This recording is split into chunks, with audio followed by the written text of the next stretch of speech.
قال الله تبارك وتعالى في القرآن المجيد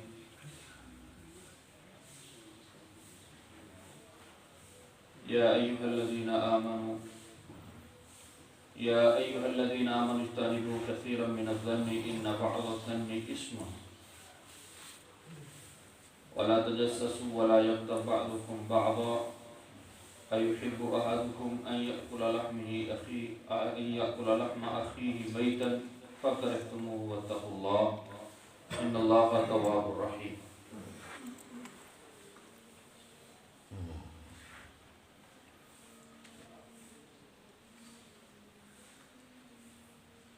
قرآن کریم اللہ رب العزت ارشاد فرماتے ہیں، سورۃ الحجرات ہے،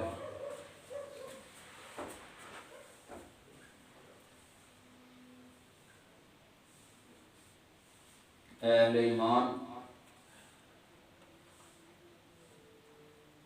بچ جاؤ کثرت سے بدگمانی سے، بہت زیادہ بدگمانی کرنے سے اپنے آپ کو بچاؤ.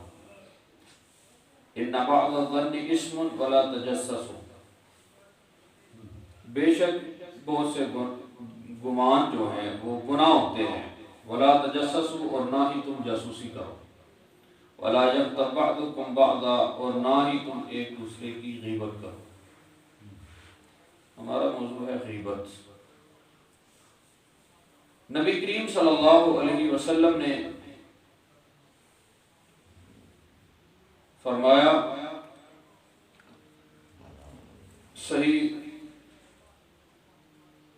نبی کریم صلی اللہ علیہ وسلم کی حدیث ہے، صحیح سنن ابی داؤد ہے، سیدنا انس بن مالک رضی اللہ تعالی عنہ حدیث کے راوی ہیں، فرماتے ہیں لما عرج بی مررت بقوم لهم اظفار من نحاس یخمشون وجوہهم وصدورهم فقلت من هؤلاء یا جبریل.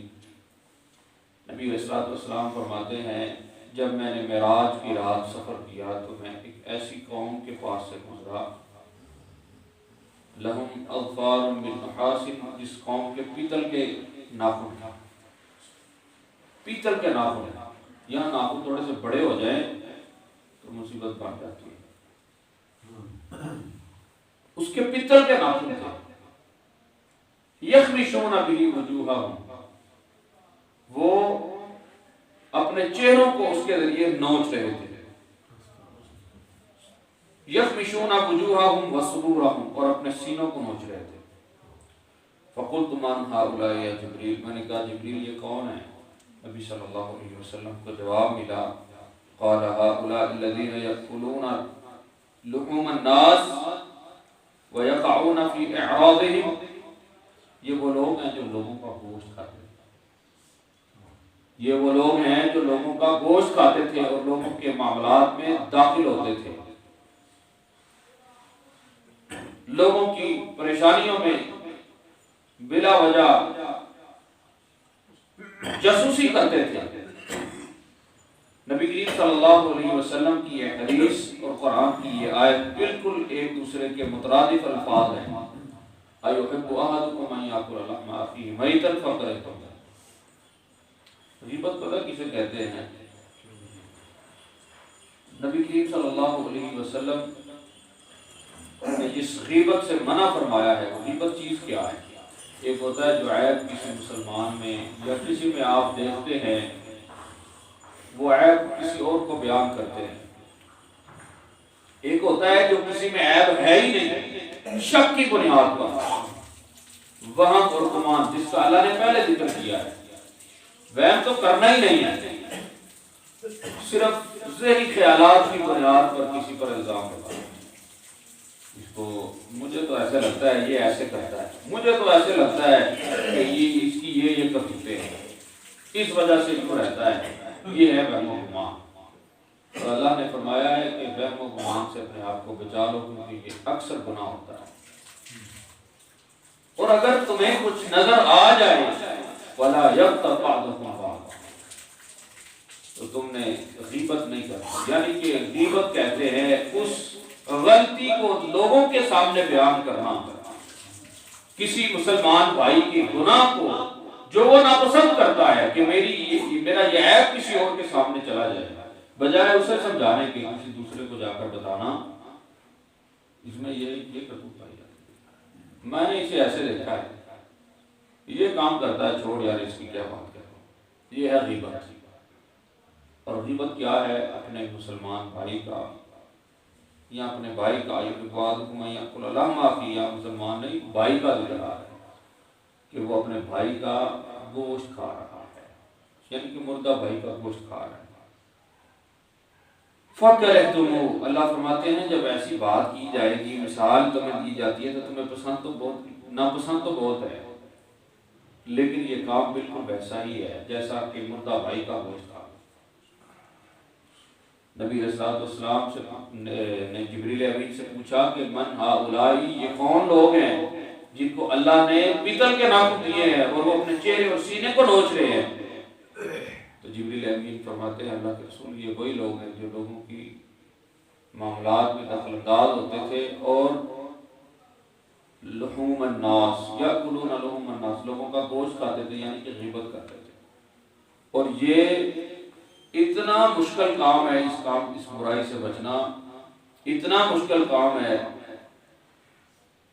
آپ کسی محفل میں بیٹھے ہیں، آپ کسی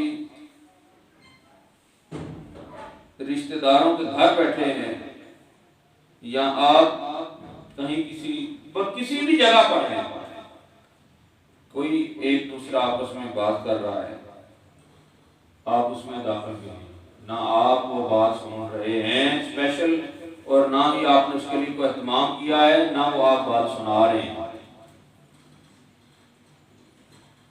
دو لوگ آپس میں باتیں کر رہے ہیں، کسی کی غیبت کر رہے ہیں، تو مسلمان کا کیا بنتا ہے کہ وہ مسلمان دوسرے کی عزت کی حفاظت کرے۔ نبی صلی اللہ علیہ وسلم نے فرمایا جو کسی دوسرے مسلمان بھائی کی عزت کا دفاع کرے گا اس کی غیر موجودگی میں، اللہ اس کی عزت کو محفوظ رکھے، اللہ اس کی عزت کو محفوظ رکھے۔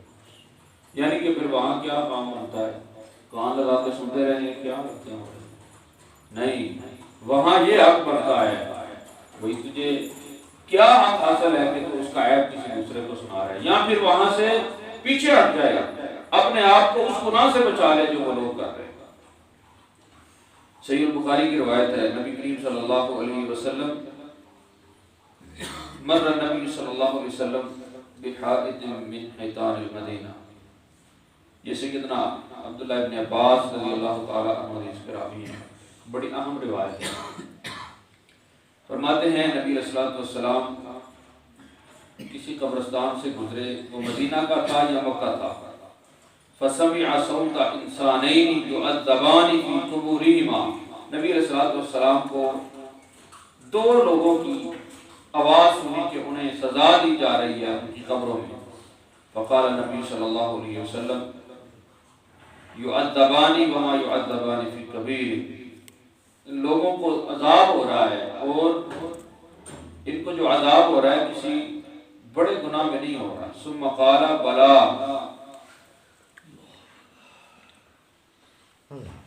نبی صلی اللہ علیہ وسلم فرماتے ہیں کان احدہما لا یستتر من البول، ان میں سے جو ایک شخص ہے وہ اپنے بول، ایک ہوتا ہے پخانہ، ایک ہوتا ہے پیشاب۔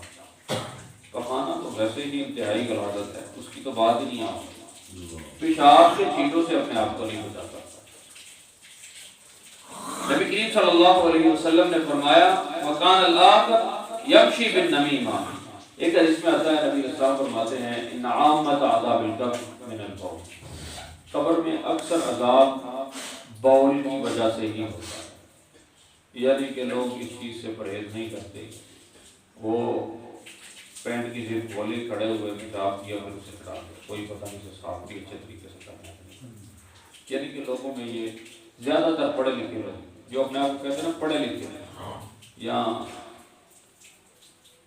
ڈیسنٹ قسم کے لوگ، جدید مسلمان، ان میں یہ عیب انتہائی درجے سے پایا جاتا ہے، انتہائی درجے میں پایا جاتا ہے کہ وہ اس چیز کو بالکل معیوب نہیں سمجھتے۔ نبی کریم صلی اللہ علیہ وسلم نے فرمایا اکثر قبر میں عذاب اس گناہ کی وجہ سے ہوتا ہے. اور نبی اسلام فرماتے ہیں وَقَانَ الْآخَرُ يَمْشِي بِالنَّمِيمَةِ، ان میں سے دوسرا شخص جو ہے وہ چلتا ہی نمیمہ کے ساتھ تھا، یعنی کہ چغل خوری. ثم دعا بجریدۃ فکسرها کسرتین فوضع على كل قبر منهما کسرتا فقیل له یا رسول اللہ لما فعلت هذا. نبی علیہ السلام نے ایک لکڑی منگوائی، اس کے 2 ٹکڑے کیے، ایک اس قبر پر ایک اس قبر پر کاٹ دیا. نبی علیہ السلام سے کہا کہ اللہ کے رسول یا رسول اللہ لما فعلت هذا قال لعله ان يخفف عنهما ما لم تيبسا او الى ان يبسا. شاید کہ کائنات کا رب ان کے عذاب کو ہلکا کر دے جب تک یہ لکڑیاں ہری ہیں، جب تک یہ خشک نہیں ہوتی، شاید کہ اللہ ان کے عذاب کو ہلکا کر دے. اب لکڑی کا کیا کمال ہے کہ وہ یہاں ایک مسئلہ جو میں سمجھانا چاہتا ہوں، یہ لکڑی کا کیا کمال ہے کہ وہ اس قبر والے کے عذاب کو کم کر دے. لکڑی میں کوئی کمال نہیں، لکڑی تو لکڑی ہے. اور پہلی بات تو یہ ہے کہ کیا یہ طریقہ ہمیں اختیار کرنا چاہیے؟ آج ہوتا ہے، میں نے تو بڑی دفعہ منع کرنے کی کوشش کی ہے، بلکہ ہر دفعہ ہی منع کرنے کی کوشش کی ہے، کوئی رکے یا نہ رکے. نبی کریم صلی اللہ علیہ وسلم نے جو یہ عمل کیا، کیا ہم یہ عمل کر سکتے ہیں؟ پہلی چیز تو یہ ہے نبی علیہ السلام اللہ کے رسول اور نبی کریم صلی اللہ علیہ وسلم نے ان قبر والوں کے بارے میں فرمایا یعذبان فی قبورہما، ان لوگوں کو اپنی قبروں میں عذاب ہو رہا ہے. جو شخص یہ لکڑی گاڑتا ہے وہ کب گاڑتا بلا؟ جب اسے دفن کر کے آتا ہے. ابھی بیچارے کا حساب نہیں ہوا، ابھی اس کا حساب و کتاب بھی نہیں ہوا اور پہلے اس پر عذاب کا دبا لگا دیتے ہیں. اور اس طرح کہ جس طرح یہ پکا پتا ہے. نعوذ باللہ، اس چیز سے تو پناہ مانگنی چاہیے تھی. اس قبر پر نبی صلی اللہ علیہ وسلم نے لکڑی گاڑی ہے جن کا آپ کو پتا ہے کہ ان کو عذاب ہو رہا ہے. تو اس کا مطلب یہ ہے کہ آپ ہم یا ہمارا معاشرہ جہاں لکڑی کاٹتا ہے ان کو نعوذ باللہ عذاب ہو رہا ہے. یہ خیال ہی ظاہر ہوتا ہے اس چیز سے کہ وہاں عذاب ہو رہا ہے ان قبر والوں کو، ہم اس لیے لکڑی کاٹ رہے ہیں. ابھی تو بھائی اس کو دفن کر کے واپس نہیں نکلے، ابھی مٹی ڈالی جا رہی ہے. لاؤ جی لکڑی لے کر آؤ، سر کی طرف بھی پیر کی طرف، ایک بھی پھر 2 3 لگائی جاتی ہیں، اس کی بخشش ہو جائے. نبی کریم صلی اللہ علیہ وسلم کا یہ عمل اگر امت ہی کرتا ہے تو اس کا مطلب یہ ہے کہ وہ یہ سمجھ رہا ہے کہ اس قبر والے کو عذاب ہو رہا ہے. نبی کو تو اللہ نے بتا دیا، اس کو کس نے بتایا؟ دوسری چیز یہ رسول اللہ صلی اللہ علیہ وسلم کا معجزہ ہے، آپ کا خاصہ ہے کہ آپ نے اس لکڑی کو گاڑا. لکڑی کا کیا کمال ہے کہ وہ عذاب قبر کو ہلکا کر دے؟ یہ گاڑنے والے کا کمال ہے. اللہ رب العزت نے اس کو یہ شرف عطا کیا ہے. اللہ رب العزت نے اور نبی علیہ السلام تو بولتے نہیں اپنی مرضی، آپ نے وہ عمل اپنی مرضی سے کیا. جب بول آپ بولتے اپنی مرضی سے نہیں ہیں تو عمل اپنی مرضی سے کریں گے، وہ بھی اللہ کے حکم سے ہے. اور آپ فرماتے ہیں لعل اللہ، آپ نے پکی بات بھی نہیں کی، شاید کہ میرا رب ان کے عذاب کو ہلکا کر دے تب تک جب تک یہ لکڑیاں خشک نہیں ہو جاتی. پکا بھی نہیں کہ ان کی بخشش ہی ہوتا ہے، یہ آپ بخشے گئے ہیں، یہ بھی نہیں کہا، بلکہ فرمایا جب تک یہ لکڑیاں ہری ہیں شاید کہ میرا اللہ ان سے عذاب کو ہلکا کر دے گا. اور عذاب تو اللہ کا ہلکا بھی نعوذ باللہ ہے، سب سے ہلکا بھی نعوذ باللہ، اس سے پناہ مانگنی چاہیے کیونکہ وہ بھی بہت سخت ہے. تو اس لیے جو لکڑیاں گاڑنے والا معاملہ ہے یہ نبی صلی اللہ علیہ وسلم کا خاصہ ہے اور آپ کے ساتھ ہی متصل ہے. یہ اگر امت کرتی ہے تو اس میں بہت سی قباحتیں پائی جاتی ہیں، بہت سی قباحتیں پائی جاتی ہیں. یہاں تو اس کو پتا ہے کہ اس کو عذاب ہو رہا ہے، اگر پتا نہیں تو اس نے یہ ذہن بنا لیا کہ اس کو عذاب ہو رہا ہے، اس لیے وہ لکڑیاں گاڑ رہا ہے. تیسری چیز، یہ لکڑی گاڑ کر اس قبر والے کے عذاب کو ہلکا کر رہا ہے. اس کے پاس یہ کیا اختیار کہاں سے آ گیا؟ تو اس لیے اس چیز سے بچنا چاہیے۔ تو ہمارا موضوع تھا اصل غیبت۔ غیبت بہت بڑا گناہ ہے، بہت بڑا جرم ہے، اس کی بہت سی قباحتیں ہیں، بہت سے خاندان اس کی وجہ سے ٹوٹ جاتے ہیں، بہت سی لڑائیاں ہوتی ہیں، بہت سے معاملات خراب ہوتے ہیں۔ بات کسی نے تھوڑی کی ہوتی ہے، کسی اور مقصد کے لیے کی ہوتی ہے، سننے والا آ کر اسی کے بھائی کو سنا دیتا ہے، یار چنگا تیرا بھرا ہے، میں نے اس کے ساتھ یہ مشورہ کیا تھا، وہ آپ کے بارے میں یہ کہہ رہا تھا، تو اتنے سے کام خراب ہو جاتا ہے۔ وہ بیچارہ اتنے کہہ دیں بھائی اپنی ذمہ داری پہ کر لے جو کرنا تھا، میری تو سمجھ میں نہیں آتا، بس ٹھیک ہے تجھے مشورہ دے دیا، وہ آ کر اسی کے بھائی کو بتا رہا ہوتا ہے کہ تیرے بھائی نے یہ کہا ہے کہ اپنی ذمہ داری پہ جو کرنا ہے کر لے، میری سمجھ میں نہیں آتا، وہ تیرے بارے میں کیا ہے کہ جو اس کی سمجھ میں نہیں آتا۔ اتنے سے کام خراب ہو جاتا ہے، اتنے سے لڑائیاں، اتنے سے قدورت، سب کچھ ہمیشہ کے لیے جینا اور مرنا کرنا۔ بھائی تو مجھ پہ بھی اعتبار نہیں کرتا، سگا بھائی۔